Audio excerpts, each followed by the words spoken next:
तो आप लोग एकदम फ्रेशर है ना? फर्स्ट मतलब फर्स्ट टाइमर है? कोई भी नहीं है मेंस वाले इसमें? तब तो अच्छा है, अब तक कोई बैगेज नहीं है आप लोगों के पास। प्रेशर भी नहीं है तो अच्छे से कीजिए। ट्रेनिंग अभी मेरी चल रही है वहाँ बिपार्ड में। और अब बहुत बिहार पब्लिक, ज़्यादातर लोग तो बिहार देने वाले ही होंगे। और दूसरे स्टेट के भी हैं छात्र, तो उनका भी बिहार में हो रहा है। बहुत डाइवर्स ग्रुप है हमारे यहाँ, जो है झारखंड के काफ़ी लोग हैं, उत्तर प्रदेश के भी लोग हैं, हरियाणा के भी कुछ लोग हैं। बिहार पब्लिक सर्विस कमीशन बहुत फेयर, बहुत अच्छे तरीके से परीक्षा करा रहा है, समयबद्ध तरीके से। तो वो एकदम फर्स्ट प्रायोरिटी अगर आ गए हैं, संस्थान भी आप सब सर्वश्रेष्ठ संस्थान में आए हैं बीपीएससी के लिए, और सर्वश्रेष्ठ मार्गदर्शक यहाँ पे हैं आर कुमार सर, तो वन मैन आर्मी है, सब कुछ पढ़ा देंगे आप लोगों को, प्रारंभिक से लेके मेंस से लेके इंटरव्यू तक। तो बहुत अच्छी जगह समय पे पहुँच गए हैं। और अब कैलेंडर, सबसे हम लोगों के साथ समस्या यही रही कि कैलेंडर बहुत स्लो चलता था। तो में डाइवर्जन हो जाता था, कभी उत्तराखंड देने चले गए, कभी राजस्थान देने चले गए। और इतना घूमने से कहीं नहीं होता है, बेसिक बात ये है कि कभी उसका मेंस इससे टकरा गया, इसका पीटी उस मेंस से टकरा गया। बिहार की सबसे अच्छी बात ये हुई है कि अतुल प्रसाद सर एक कैलेंडर बना के गए हैं, उसको फॉलो किया जा रहा है।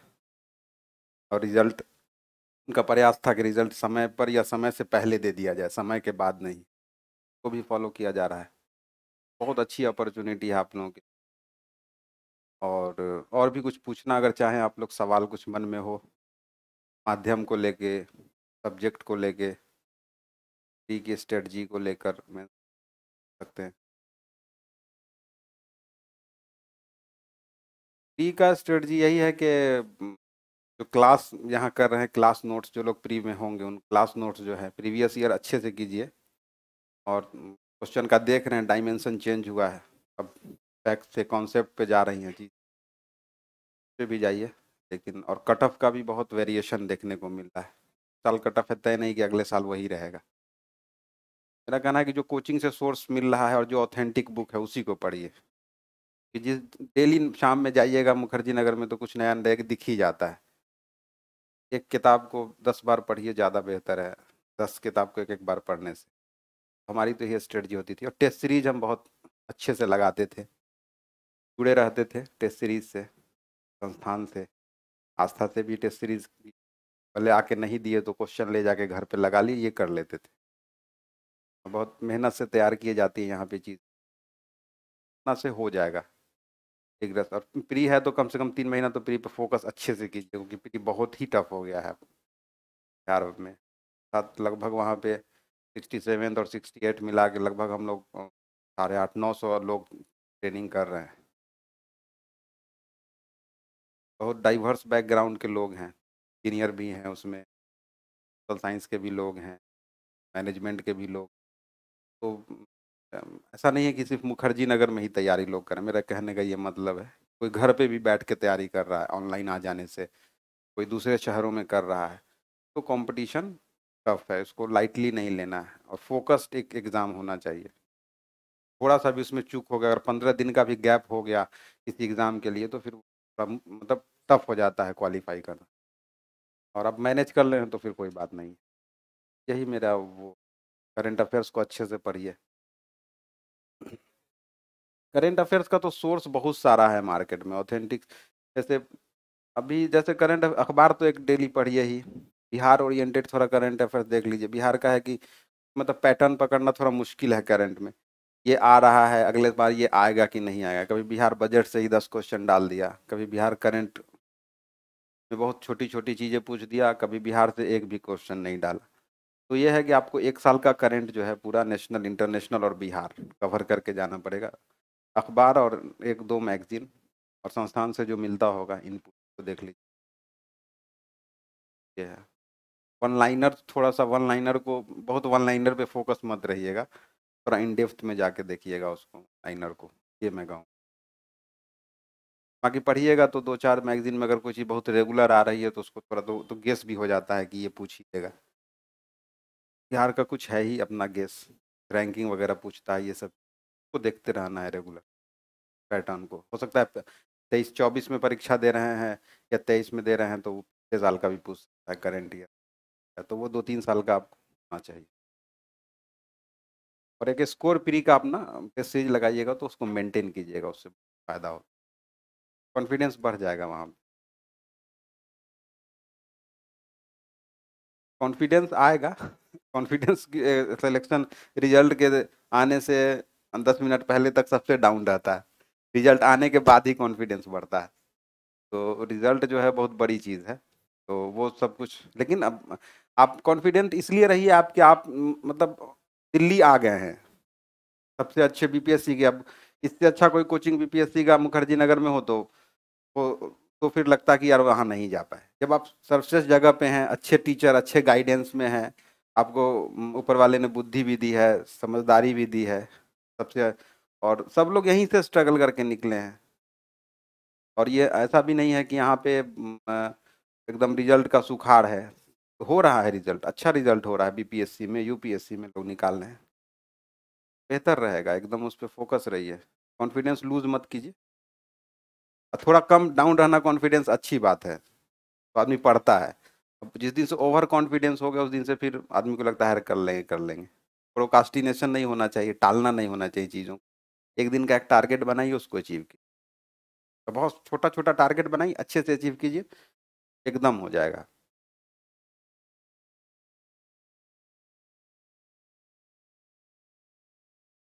हम्म। उसको डिवाइड कर लीजिए टाइम वाइज, जैसे शब्द वाइज डिवाइड कर लीजिए।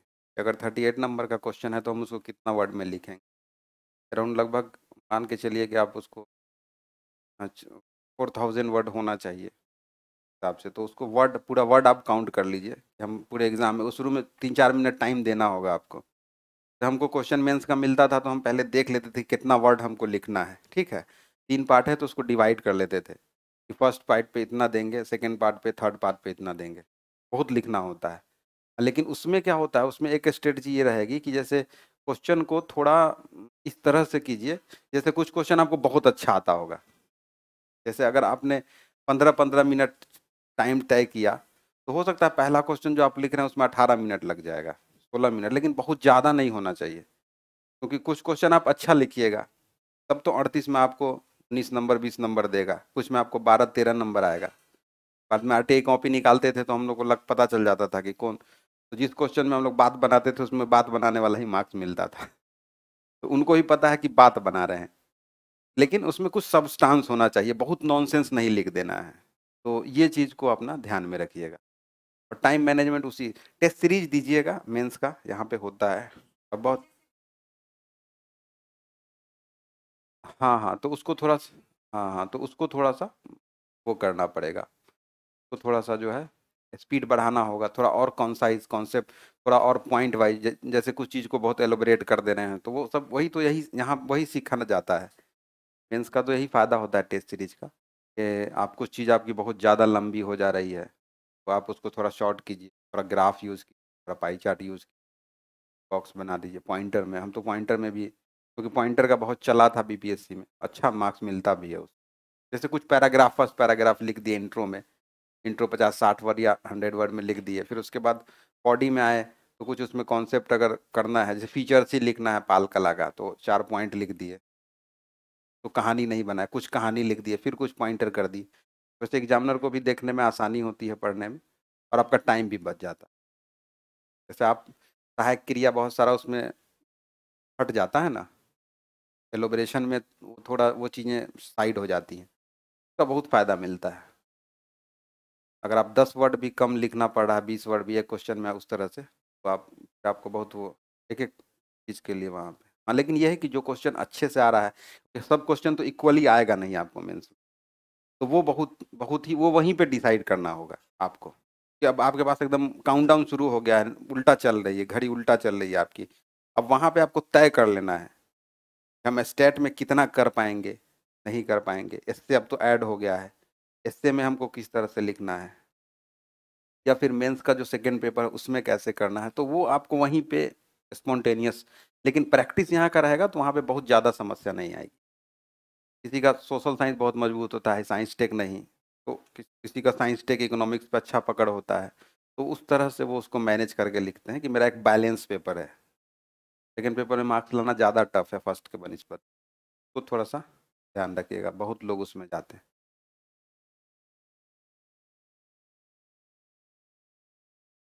नहीं, हम लोग तो जब तक यहाँ पे किए, जो यहाँ से मिलता था पर्याप्त होता था। बाकी सर की क्लास बहुत ही महत्वपूर्ण होती, क्लास में सुनी हुई चीज़ें बहुत ज़्यादा याद रहती हैं। ठीक है ना, क्लास में सुनी हुई चीज़ें बहुत याद रहती हैं, वही वहाँ पे काम देगा। नोट्स पढ़ लीजिए, कॉन्सेप्ट बिल्डिंग हो जाएगा आपका, फैक्ट आपके पास आ गया, फिगर आपके पास आ गया। लेकिन उसको मेंस के लिए खुद से मेहनत, सेंटेंस फ्रेमिंग और मॉडल आंसर मिल जाता है, तो जैसे जो जैसा मॉडल आंसर है हूबहू तो ऐसा आंसर आप लिख नहीं पाइएगा। वो तो कोई नहीं, हर आदमी का भाषा भाषा शैली हर की अलग अलग होती है। ठीक है ना, कोई किसी को पहले लिखता है, प्रायोरिटी तय करता है, ये करता है, तो फ्रेमिंग जरूर कीजिएगा आंसर राइटिंग के पहले। जैसे अभी भी अगर आपको अगर क्वेश्चन दिया जाए कि आप मतलब भारत में गरीबी पे एक, निर्धनता पे एक आर्टिकल मतलब इससे लिख दीजिए, ठीक है, या ग्लोबल वार्मिंग पे लिख दीजिए, ठीक है ना, तो आप लिख दीजिएगा। ठीक है ना, सामान्य नागरिक संहिता पे लिख दीजिएगा आप एक इससे। लेकिन क्योंकि सब लोग लिख दीजिएगा, आप अगर कहा जाए कि 500 वर्ड 1000 वर्ड में लिखिए तो लिख दीजिएगा। लेकिन उसमें अब आप उसको कितना और सब्सटेंस देते हैं, फैक्ट फिगर देते हैं, उसको कितना तर्क देते हैं, कितना मजबूत बनाते हैं, कुछ हालिया एग्जाम्पल्स देते हैं, कुछ ऑब्जर्वेशन देते हैं कोर्ट का, समिति का, वही सब चीज़ें ऐड होती। तो वो तो आपको day to day current affairs का क्वेश्चन, वो अखबार पढ़िएगा, न्यूज़पेपर पढ़िएगा, तो एकदम नहीं कि उसमें डूब जाना है। अगर 10 महीना में अखबार पढ़िएगा तो 8-10 आर्टिकल तो बढ़िया मिल जाएगा। इसी में से बहुत ज़्यादा उसमें वेस्ट नहीं करना है टाइम।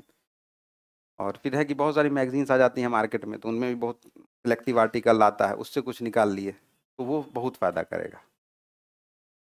अपने स्तर से एफर्ट लगाना पड़ेगा। जी। हाँ हाँ,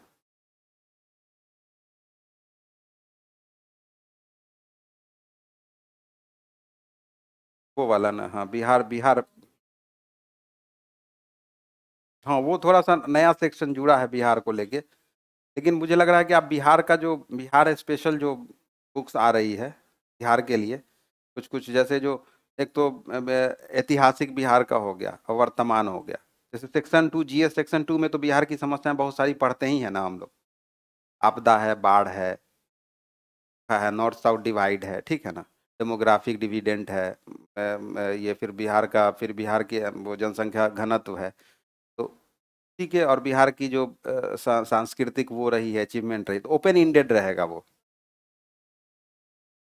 हाँ, कहावत वाला थोड़ा सा, जैसे वो कहावत वाला में मैं उसको स्किप कर देता हूँ।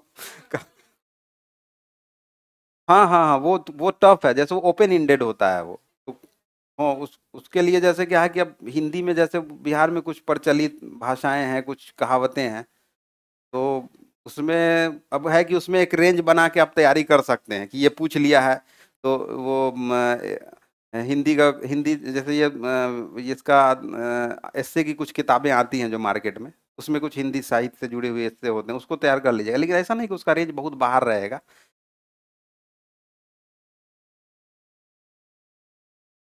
हाँ, तो विकल्प हो अगर उसमें अथवा करके तो उस पे चले जाइए।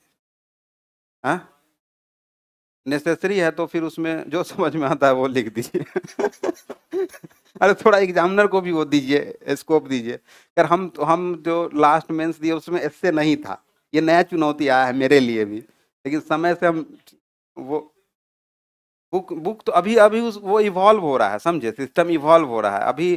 कोई आदमी जैसे शुरू शुरू में जब हम लोग तैयारी करते थे, सीसेट लॉन्च हुआ तो सब लोग उसी तरह से तुक्का लगा रहे थे कि कोई बोला था एसएससी पूछेगा, कोई बोला कैट का पैटर्न पूछेगा, कोई कुछ बताते थे। तो फर्स्ट 2-3 एग्जाम जब हो जाएगा ना उस पैटर्न पे, तो फिर वो आपका एस्टेब्लिश हो जाएगा कि ये रेंज आ रहा है। तो उसमें क्या है कि अब वो लोकोक्ति को पढ़ना पड़ेगा, बहुत डाइवर्स है, बिहार में बज्जिका है, मिथिला है, ठीक है ना, अब फिर उधर अंगिका है।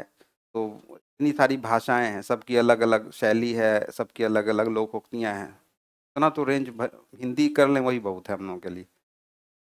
तो उस पे बेसिक पे फोकस कीजिए ना, एकदम रूट पे, तो काम हो जाएगा मुझे लगता है आप लोगों का।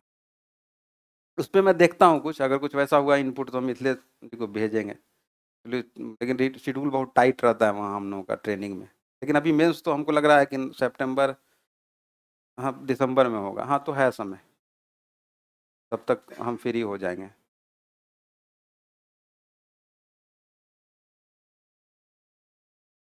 जैसे मिक्स करके लिखिए, जैसे मैंने बताया ना, मिक्स करके थोड़ा लिखिएगा। ऐसा नहीं उनको लगना चाहिए कि ये टाइम पास कर दिया है। जैसे अब एक पेज है तो उसका एक दायरा होता है, तो उसमें फुल दिखना चाहिए। फिगर फैक्ट आपको जितना आ रहा है वो दे सकते हैं, बहुत ज़्यादा फैक्चुअल भी नहीं होना चाहिए। जो तर्क आप दे रहे हैं, जैसे जैसे एक प्रोवर्ब है कि एनालिसिस तो फ्री है लेकिन फैक्ट तो सेक्रेट है। फैक्ट कोई बदल नहीं सकता है, उसका इंटरप्रिटेशन कई तरह से हो सकता है। तो आप उतना ही दीजिए और उस उतना ही जितना से आपका काम चल जा रहा है, क्योंकि आपको कई आंसर लिखना है। एक आंसर एक्सेलेंट लिख देने से सिलेक्शन तो नहीं होगा, या दो भी लिख दीजिएगा तो नहीं होगा। बैलेंस ही लिखिए लेकिन भरपूर सब लिखिए। हाँ, जैसे एक दो बार मेंस फेल किए तो हमको समझ में आया कि जो अच्छा आ रहा है उसको इतना लिख रहे हैं, इतना लिख रहे हैं कि 1 घंटा निकल गया या 45 मिनट। फिर तो आप प्रेशर में आ जाइएगा, हाथ पैर कांपने लगता है। जैसे नहीं, जैसे हमको लग रहा है कि अगर मेंस आप देने जा रहे हैं तैयारी करने, तो रेंज से बाहर कोई नहीं आ रहा होगा ऐसा नहीं होगा। हाँ, उसमें कुछ पॉइंट कम होगा आपके पास। तो आप सोचना पड़ेगा कि अगर इसको हमको लिखना है को 400 वर्ड में, तो हमारे पास 200-250 का ही कंटेंट है, तो उसको लास्ट के लिए रखिए। लास्ट में वैसे भी क्रंच हो जाता है टाइम का। मतलब अगर 8 का जवाब देना है तो 7, अगर 6 तक आप बढ़िया कर दे रहे हैं तो लास्ट 2 में थोड़ा थोड़ा वो कम भी रहेगा ना, क्योंकि कॉपी चेक करने वाला भी शुरू से एक फ्लो बन गया उसका, तो उसको एक के बाद एक बढ़िया आंसर मिल रहा है, तो लास्ट में वो समझेगा कि इस चीज़ की टाइम क्रंच होगा या हर आदमी उतना परफेक्ट नहीं, तो वो उतना कर देते हैं जस्टिस आपके साथ। इनजस्टिस नहीं करेंगे, अच्छे से चेक होती है कॉपी एकदम। तो यही सब है, कुछ छुपी हुई चीज़ें हैं नहीं। लोग लगातार परीक्षा निकाल रहे हैं, जा रहे हैं, बहुत सेलेक्टेड लोग मिलेंगे आपको बिहार के।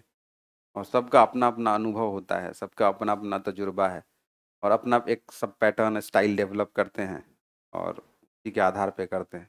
इन सब के रूट में मेहनत है। मेहनत जो है वो कॉमन चीज़ है सारे लोगों में। कुछ बेसिक, कुछ और किताबें चीज़ें वो सब कॉमन है। इसके अलावा बाकी आप उसको कितना इनोवेटिव तरीके से पेश करते हैं उसको बढ़िया से एकदम कीजिए, अच्छा रहेगा, हो जाएगा सब। कामनाएं हैं मेरी। और बाकी फिर आएंगे तो मुलाकात होगी। हम ट्रेनिंग में आए हुए हैं। ट्रेनिंग यहाँ पे चल रही है, वो यहीं IIPA है। Thank you.